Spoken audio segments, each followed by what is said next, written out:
வாய்மொழியும் எந்த தாய்மொழியும் இன்று வசப்படவில்லையடி. வயிற்றுக்கும் துண்டைக்கும் உருவமில்லாதொரு உருண்டையும் முழுதடி.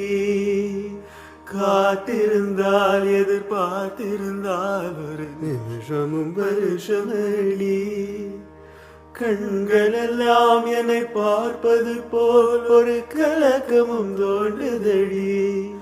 இது சொர்க்கமா நரகமா சொல்லடி உள்ளபடி. நான் வாழ்வதும் விடகொடு போவதும் உன் வார்த்தையில் உள்ளதடி. என்னவளே அடி என்னவளே என் இதயத்தை தொலைத்து விட்டேன். எந்த இடம் அது தொலைந்த இடம், அந்த இடத்தையும் மறந்து விட்டேன். முதல் கால்